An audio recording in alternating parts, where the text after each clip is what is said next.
कैसे बचें online fraud से। आज का विषय है ऑनलाइन फ्रॉड से बचाओ। आज फिर से इस टॉपिक को लेके आए हैं आपके लिए। क्या आपको पता है भारत में हर दिन औसतन 4000 से ज़्यादा साइबर फ्रॉड दर्ज होते हैं। बहुत सारे तो दर्ज भी नहीं होते।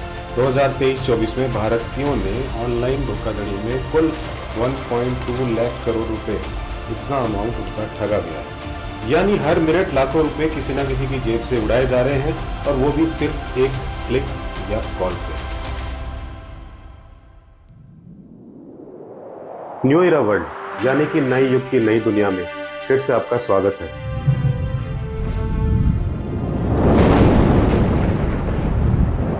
आज हम आपको कुछ सच्ची घटनाओं के जरिए यह बताएंगे कि ठग कैसे कैसे तरीकों से आपको जाल में फंसाते हैं और कैसे आपको खुद को सुरक्षित रखना है।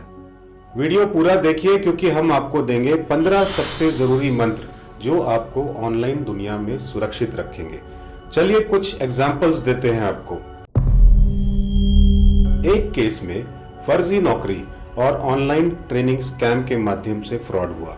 ये कहानी है नवी मुंबई में रहने वाले रोहित की, जिसे एक फेमस जॉब पोर्टल पर प्रोफाइल डालने के कुछ दिन बाद एक कॉल आता है। बधाई हो, आपको इंटरनेशनल कंपनी में वर्क फ्रॉम होम की जॉब मिली है।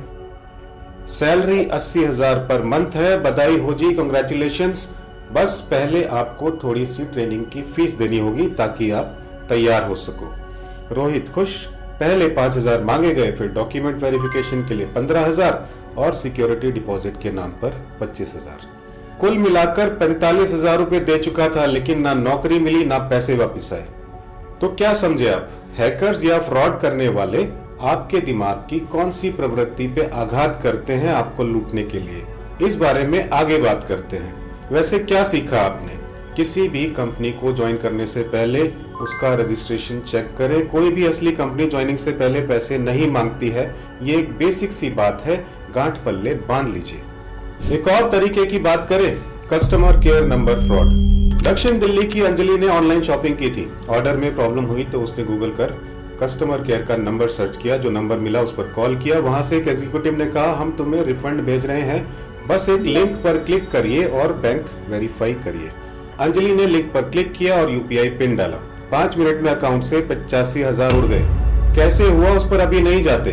फ्रॉडस्टर्स भी बहुत मेहनत करते हैं इन सब के लिए, किंतु महत्वपूर्ण बात यह है कि फिर एक तरह की प्रवृत्ति ने आपको उस परिस्थिति में डाल दिया जिसमें कोई जाना नहीं चाहता, बिल्कुल नहीं चाहता। वैसे सीखना तो चाहिए हर बात से। इस बात से क्या सीखे? कस्टमर केयर नंबर सिर्फ ऑफिशियल वेबसाइट से ले, और हाँ, कोई भी रिफंड देने के लिए बैंक डिटेल्स या ओटीपी क्यों मांगेगा? ये भी तो सोचिए, आपके अकाउंट में पैसा आना है तो आपको कुछ देने की जरूरत कब से हो गई? क्यों लिंक क्लिक करना है? क्यों ओटीपी देना है? सालों से बैंक से डील करते आ रहे लोग ये गलती कर डालते हैं, जबकि एक बेसिक सी कॉमन सेंस की बात है। खैर, एक और बात सुनाते हैं आपको। Instagram business scam. जयपुर की दिशा इंस्टाग्राम पर होम डेकोर प्रोडक्ट बेचती थी। एक दिन इंटरनेशनल क्लाइंट से मैसेज आता है, हम आपका पूरा स्टॉक खरीदना चाहते हैं, पेमेंट इंटरनेशनल ट्रांसफर से देंगे, बस आप हमारे ऐप पर रजिस्टर कीजिए। दिशा ने ऐप डाउनलोड किया और बैंक डिटेल्स दे दी। अगले दिन उसके अकाउंट से 1.5 लाख गायब हो चुके थे। अब आप सोचेंगे वो कैसे? वो ऐप असल में स्पाई ऐप था जिसने फोन का पूरा एक्सेस ले लिया था। ये बहुत ही डेंजरस वाला है, बहुत ज्यादा रिस्की है। सोचिए क्या क्या आपका जा सकता है उसके सामने। किसी भी ऐप को यूं ही बिना सोचे बिना समझे इंस्टॉल कर लेना अच्छी बात नहीं है, बहुत गलत है, बहुत डेंजरस है। आज के युग की इस दुनिया में जहां टेक्नोलॉजी तेज रफ्तार से भाग रही है, उसका ज्ञान और इंफॉर्मेशन रखना बहुत जरूरी है सबके लिए। याद रखिए, दुनिया भरोसा खो रही है। तथ्य और प्रामाणिकता के बिना विश्वास करना आपको बहुत मुश्किल में डाल सकता है, याद रखिएगा। तो इस बात से हमने क्या सीखा? सिर्फ वेरीफाइड प्लेटफॉर्म्स पर ही ट्रांजैक्शन करें। अनजान ऐप डाउनलोड करने से बचें, बिल्कुल ना करें। एक और कहानी बताते हैं आपको। इसको कहते हैं क्यूआर कोड स्कैम।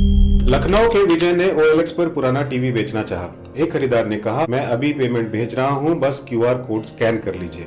विजय ने स्कैन किया और सोचो, पिन भी डाल दिया, पर पेमेंट आने के बजाय उसके अकाउंट से 25,000 कट गए, क्योंकि वो क्यूआर कोड पेमेंट देने के लिए नहीं बल्कि लेने के लिए था। इससे क्या सीख सकते हैं आप? क्यूआर कोड से पेमेंट लेते समय सतर्क रहें, कहीं पे भी यूं ही क्यूआर कोड स्कैन न करें, और कर ही रहे हो तो ये देखो कि वो आपको किस लिंक पे लेके जा रहा है, और वहां पहुंच भी गए तो भैया ओटीपी या पिन क्यों डाल रहे हो जबकि तुम्हें पेमेंट करनी नहीं है बल्कि लेनी है। फिर से कहते हैं आपको, बिना समझे बिना सोचे क्यूआर स्कैन या यूपीआई पिन डालने से बचें, इस बात से खुद को रोकें। अगर आपने भी गाहे बगाहे इस तरह के फ्रॉड का सामना किया है या आप शिकार हुए हैं तो आपको बता दें, आप अकेले नहीं हैं। लेटेस्ट डाटा 2024-25 की अगर हम बात करें, भारत में ऑनलाइन फ्रॉड्स की स्थिति क्या है, क्या आप जानते हैं? एग्जैक्ट तो नहीं पता, एक अनुमान के मुताबिक भारत में हर दिन 4000 से ज्यादा साइबर फ्रॉड केस दर्ज हो रहे हैं। 2023-24 में 68% की बढ़ोतरी ऑनलाइन बैंकिंग और यूपीआई फ्रॉड में हुई है। टोटल नुकसान की अगर हम बात करें तो तकरीबन 1.25 लाख करोड़ रुपए का नुकसान हो चुका है। सबसे ज्यादा टारगेट स्टेट्स जो हैं वो है महाराष्ट्र, दिल्ली, कर्नाटक, यूपी और तेलंगाना। इन सब के अलावा एआईडी, fake WhatsApp call fraud, SIM swapping के मामले, नए मामले तेजी से बढ़ रहे हैं। 18 से 35 साल के युवा सबसे ज्यादा टारगेट किए जा रहे हैं। तो आपको क्या लगता है, कौन सी होती है वो प्रवृत्ति जिसकी वजह से आपको नुकसान होता है? ज्यादातर 2 ही होती हैं, डर और लालच। हैकर्स आपकी इन प्रवृत्तियों का इस्तेमाल करके आपको टारगेट करते हैं, शिकार बनाते हैं अपना। सूझबूझ जो है बहुत जरूरी है। चलिए कुछ सुरक्षा मंत्र देते हैं आपको ऑनलाइन फ्रॉड से बचने के लिए। किसी भी अनजान लिंक पर क्लिक करने से बचना है आपको। केवाईसी, बैंक वेरिफिकेशन के नाम पे जो कॉल्स आती है उनसे सावधान रहें। सीधा सीधा कहें कि हम बैंक जाके वेरीफाई करेंगे, भाड़ में जाओ, हम नहीं करते तुमसे। कस्टमर केयर नंबर सिर्फ ऑफिशियल साइट से ही ले, और फिर भी शक हो तो अवॉइड करें और किसी भी ट्रांजैक्शंस को इनिशिएट ना करें। क्यूआर कोड स्कैन करने से पहले ट्रांजैक्शन का टाइप चेक करें कि पैसा आ रहा है या जा रहा है। फेक एप्स डाउनलोड करने से बचें, रिव्यू और परमिशन चेक करें। साइबर क्राइम हेल्पलाइन 1930 होती है, किसी भी मुश्किल में हो तो उस पर तुरंत कॉल करें। हर अकाउंट के लिए अलग से स्ट्रॉन्ग पासवर्ड रखें। सोशल मीडिया पर पर्सनल डिटेल शेयर ना करें। लकी ड्रॉ, फ्री गिफ्ट वाले कॉल्स और इससे जुड़ी लालच की प्रवृत्ति को कंट्रोल करें और इससे बचें। रेगुलर बैंक स्टेटमेंट और क्रेडिट स्कोर चेक करें। 2 फैक्टर ऑथेंटिकेशन हमेशा ऑन रखें। हमने पहले भी कहा था एक एपिसोड में, बिजनेस डील में पहले कस्टमर वेरिफिकेशन करें, उसके बाद आगे बढ़े। हर ऑनलाइन स्कीम में निवेश से पहले कंपनी वेरीफाई करें। परिवार, खासकर बच्चों को ऑनलाइन फ्रॉड की जानकारी दें। कोई भी ऑफर या स्कीम अगर बहुत अच्छी लगे तो सबसे पहले शक करें। याद रखिए, दुनिया में ना तो कुछ फ्री होता है, ना बिना कारण सस्ता होता है, और ना ही कोई प्रलोभन बेवजह होता है।